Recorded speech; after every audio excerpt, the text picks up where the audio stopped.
This is an excerpt from Dracula by Bram Stoker. Chapter 16. Dr. Seward's Diary. It was just a quarter before 12 o'clock when we got into the churchyard over the low wall. The night was dark with occasional gleams of moonlight between the rents of the heavy clouds that scudded across the sky. We all kept somehow close together, with Van Helsing slightly in front as he led the way. When we had come close to the tomb, I looked well at Arthur, for I feared that the proximity to a place laden with so sorrowful a memory would upset him. But he bore himself well. I took it that the very mystery of the proceeding was in some way a counteractant to his grief. The professor unlocked the door, and seeing a natural hesitation amongst us for various reasons, solved the difficulty by entering first himself. The rest of us followed, and he closed the door. He then lit a dark lantern and pointed to the coffin. Arthur stepped forward hesitatingly. Van Helsing said to me, "You were with me yesterday? Was the body of Miss Lucy in that coffin?" "It was." The professor turned to the rest of us, saying, "You hear? And yet there is no one who does not believe with me." He took his screwdriver and again took off the lid of the coffin. Arthur looked on, very pale but silent. When the lid was removed, he stepped forward. He evidently did not know that there was a leaden coffin, or, at any rate, had not thought of it. When he saw the rent in the lead, the blood rushed to his face for an instant, but as quickly fell away again, so that he remained of a ghastly whiteness. He was still silent.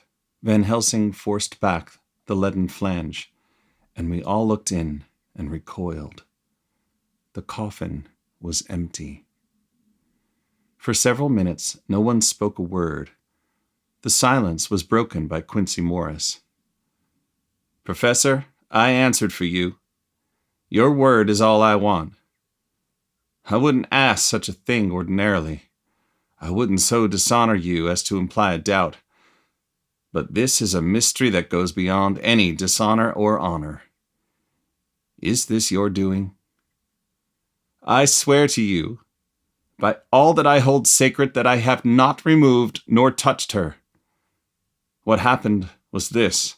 2 nights ago, my friend Seward and I came here, with good purpose, believe me.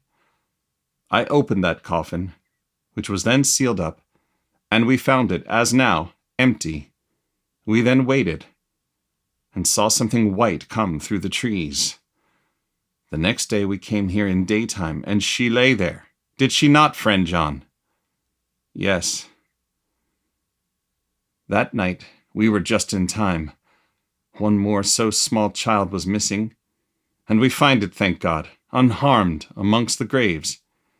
Yesterday I came here before sundown, for at sundown the undead can move. I waited here all the night till the sun rose, but I saw nothing.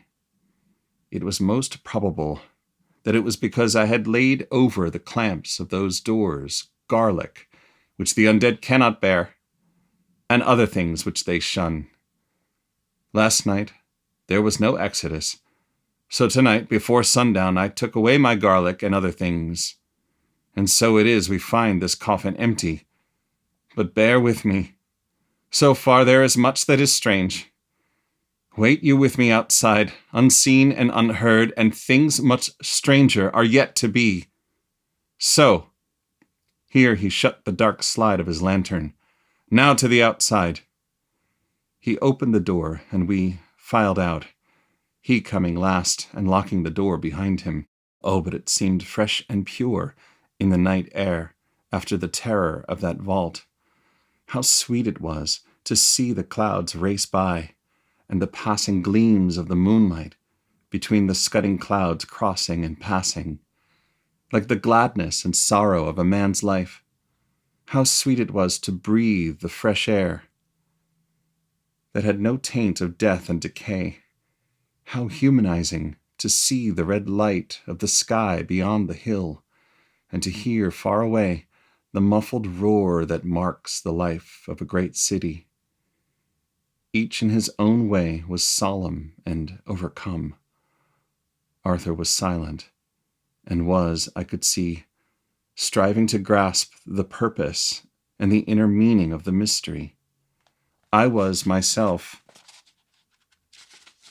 tolerably patient, and half inclined again to throw aside doubt and to accept Van Helsing's conclusions. Quincy Morris was phlegmatic, in the way of a man who accepts all things and accepts them in the spirit of cool bravery, with hazard of all he has to stake. Not being able to smoke, he cut himself a good-sized plug of tobacco and began to chew. As to Van Helsing, he was employed in a definite way. First, he took from his bag a mass of what looked like thin, wafer-like biscuit, which was carefully rolled up in a white napkin. Next, he took out a double handful of some whitish stuff like dough or putty. He crumbled the wafer up fine and worked it into the mass between his hands. This he then took and rolled it into thin strips, began to lay them into the crevices between the door and its setting in the tomb. I was somewhat puzzled at this, and being close, asked him what it was that he was doing. Arthur and Quincy drew near also, as they too were curious. He answered, "I am closing the tomb, so that the undead may not enter." "And is that stuff you have there going to do it?" asked Quincy. "Great Scott! Is this a game?" "It is." "What is that which you are using?" This time the question was by Arthur. Van Helsing reverently lifted his hat as he answered, "The host. I brought it from Amsterdam. I have an indulgence." It was an answer that appalled the most skeptical of us, and we felt individually that in the presence of such earnest purpose as the professor's, a purpose which could thus use the to him most sacred of things, it was impossible to distrust. In respectful silence, we took the places assigned to us, close round the tomb, but hidden from the sight of anyone approaching. I pitied the others, especially Arthur. I had myself been apprenticed by my former visits to this watching horror, and yet I, who had up to an hour ago repudiated the proofs, felt my heart sink within me. Never did tombs look so ghostly white. Never did cypress or yew or juniper seem the embodiment of funereal gloom. Never did tree or grass wave or rustle so ominously. Never did bough creak so mysteriously, and never did the faraway howling of dogs send such a woeful presage through the night. There was a long spell of silence and a big aching void, and then, from the professor, a keen "Sst!" He pointed, and far down the avenue of yews we saw a white figure advance. A dim white figure which held something dark at its breast. The figure stopped, and at the moment a ray of moonlight fell upon the masses of driving clouds and showed in startling prominence a dark-haired woman, dressed in the cerements of the grave. We could not see the face, for it was bent down over what we saw to be a fair-haired child. There was a pause and a sharp little cry, such as a child gives in sleep, or a dog as it lies before the fire and dreams. We were starting forward, but the professor's warning hand, seen by us as he stood behind the yew tree, kept us back. And then, as we looked, the white figure moved forwards again. It was now near enough for us to see clearly, and the moonlight still held. My own heart grew cold as ice, and I could hear the gasp of Arthur as we recognized the features of Lucy Westenra. Lucy Westenra. But yet how changed. The sweetness was turned to adamantine, heartless cruelty. and the purity to voluptuous wantonness. Van Helsing stepped out, and obedient to his gesture, we all advanced too, the four of us ranged in a line before the door of the tomb. Van Helsing raised his lantern and drew the slide. By the concentrated light that fell on Lucy's face, we could see that the lips were crimson with fresh blood, and that the stream had trickled over her chin and stained the purity of her long death robe. We shuddered with horror. I could see by the tremulous light that even Van Helsing's iron nerve had failed. Arthur was next to me, and if I had not seized his arm and held him up, he would have fallen. When Lucy, I call the thing that was before us Lucy because it bore her shape, saw us, she drew back with an angry snarl, such as a cat gives when taken unawares. Then her eyes ranged over us, Lucy's eyes in form and color, but Lucy's eyes unclean and full of hellfire instead of the pure, gentle orbs we knew. At that moment, the remnant of my love passed into hate and loathing. Had she then to be killed, I could have done it with a savage delight. As she looked, her eyes blazed with unholy light, and the face became wreathed with a voluptuous smile. Oh, God, how it made me shudder to see it. With a careless motion, she flung to the ground, callous as a devil, the child that up to now she had clutched strenuously to her breast, growling over it as a dog growls over a bone.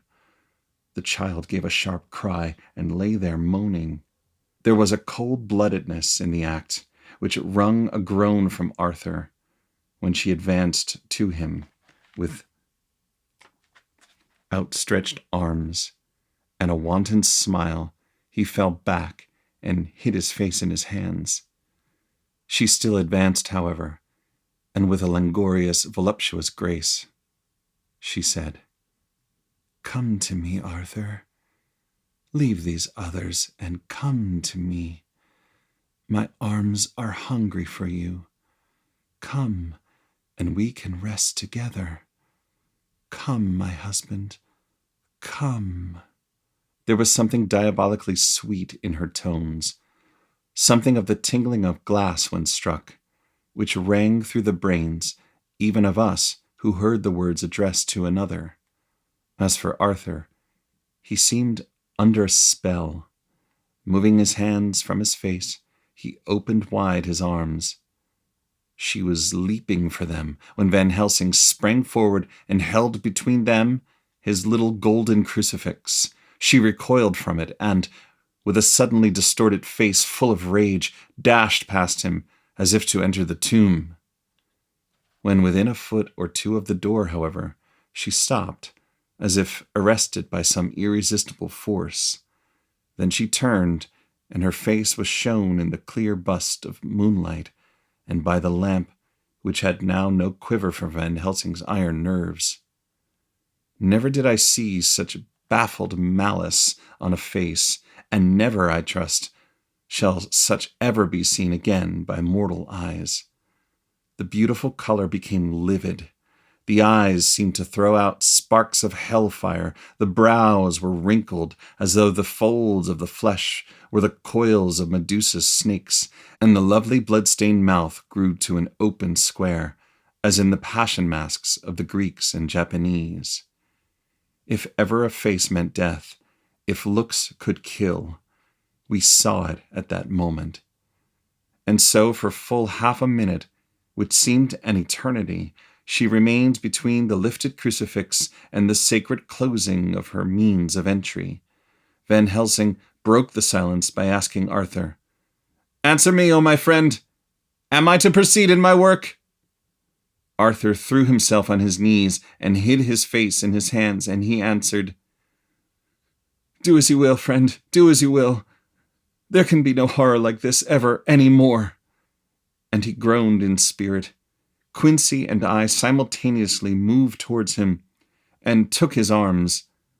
We could hear the click of the closing lantern as Van Helsing held it down Coming close to the tomb, he began to remove from the chinks some of the sacred emblem which he had placed there.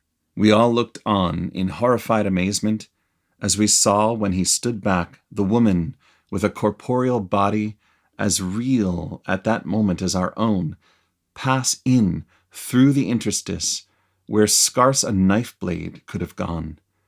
We all felt a glad sense of relief when we saw the professor calmly restoring the strings of putty to the edges of the door. When this was done, he lifted the child and said, "Come now, my friends. We can do no more till tomorrow. There is a funeral at noon, so here we shall all come before long after that. The friends of the dead will all be gone by 2, and when the sexton lock the gate, we shall remain. Then there is more to do, but not like this of tonight.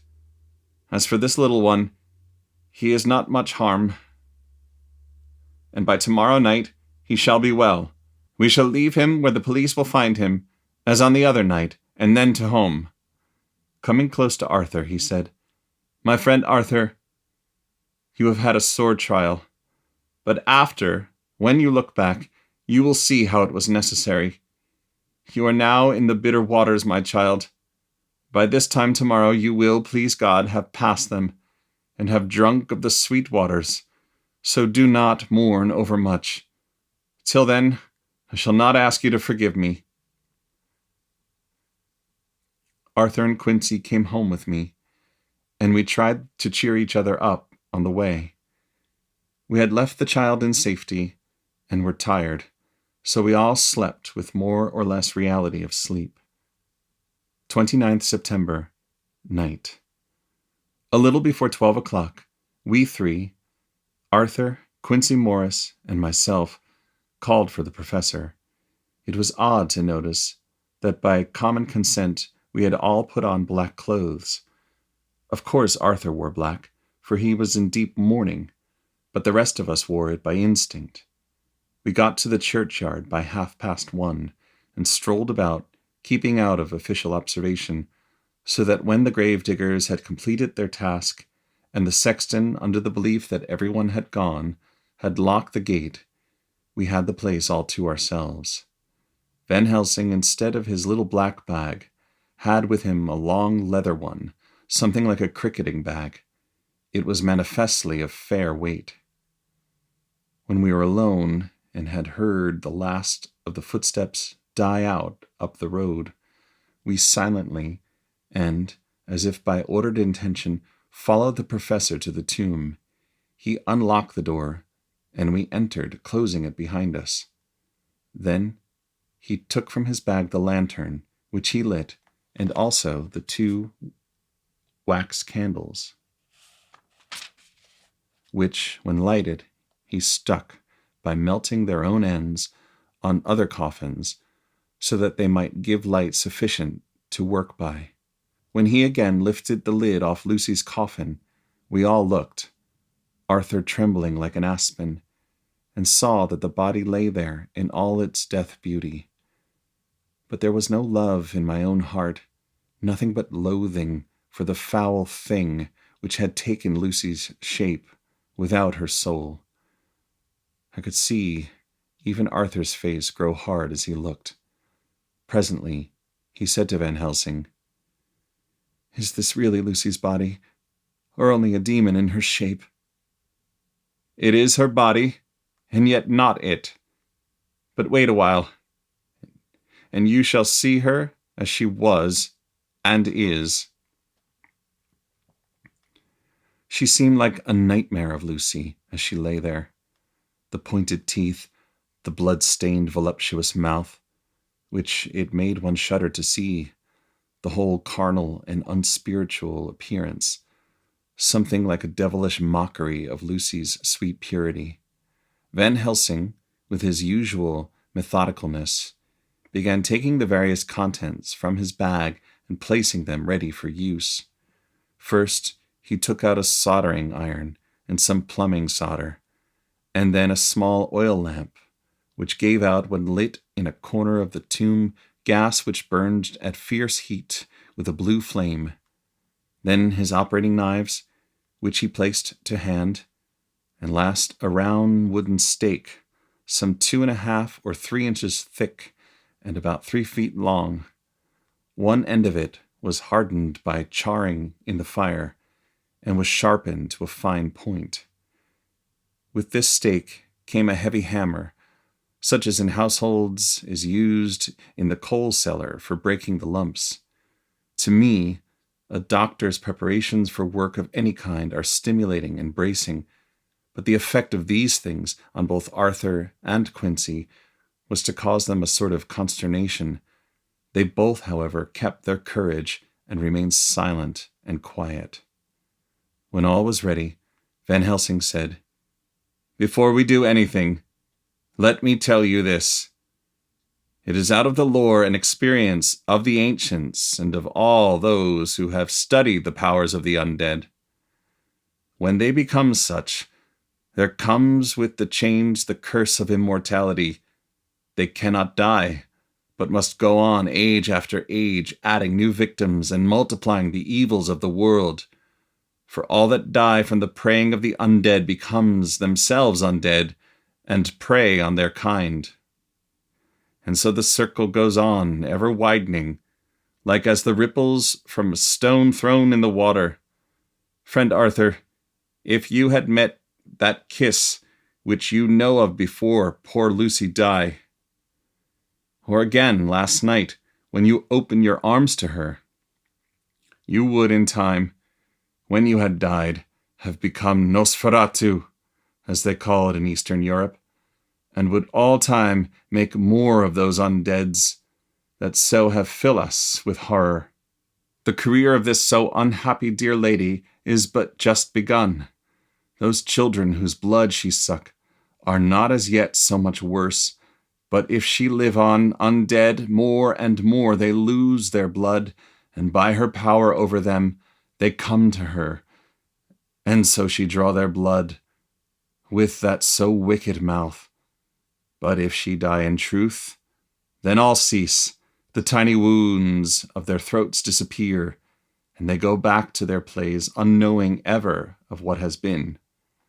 But of the most blessed of all, when this now undead be made to rest as true dead, then the soul of the poor lady whom we love shall again be free. Instead of working wickedness by night and growing more debased in the assimilating of it by day, she shall take her place with the other angels, so that, my friend, it will be a blessed hand for her that shall strike the blow that sets her free. To this I am willing. But is there none amongst us who has a better right? Will it be no joy to think of hereafter in the silence of the night when sleep is not? It was my hand that sent her to the stars. It was the hand of him that loved her best, the hand that of all she would have chosen herself, had it been to her to choose. Tell me if there be such a one amongst us." We all looked at Arthur. He saw, too, what we all did, the infinite kindness which suggested that his should be the hand which would restore Lucy to us as a holy and not an unholy memory. He stepped forward and said bravely, though his hand trembled and his face was as pale as snow, "My true friend, from the bottom of my broken heart I thank you. Tell me what I am to do, and I shall not falter." Van Helsing laid a hand on his shoulder and said, "Brave lad, a moment's courage and it is done. This stake must be driven through her. It will be a fearful ordeal. Be not deceived in that. But it will be only a short time, and you will then rejoice more than your pain was great. From this grim tomb you will emerge as though you tread on air. But you must not falter when once you have begun. Only think that we, your true friends, are round you, and that we pray for you all the time." "Go on," said Arthur hoarsely. "Tell me what I am to do." "Take this stake in your left hand, ready to place the point over the heart, and the hammer in your right. Then, when we begin our prayer for the dead, I shall read him. I have here the book, and the others shall follow. Strike in God's name, so that all may be well with the dead that we love, and that the undead pass away." Arthur took the stake and the hammer, and when once his mind was set on action, his hands never trembled nor even quivered.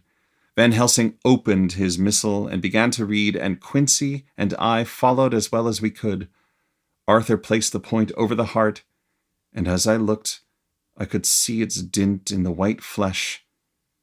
Then he struck with all his might. The thing in the coffin writhed, and a hideous, blood-curdling screech came from the opened red lips. The body shook and quivered and twisted in wild contortions. The sharp white teeth champed together till the lips were cut, and the mouth was smeared with a crimson foam. But Arthur never faltered.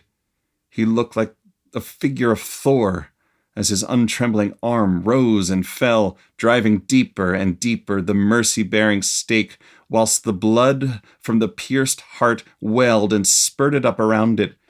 His face was set, and high duty seemed to shine through it. The sight of it gave us courage, so that our voices seemed to ring through the little vault. And then the writhing and quivering of the body became less, and the teeth seemed to champ, and the face to quiver. Finally, it lay still. The terrible task was over.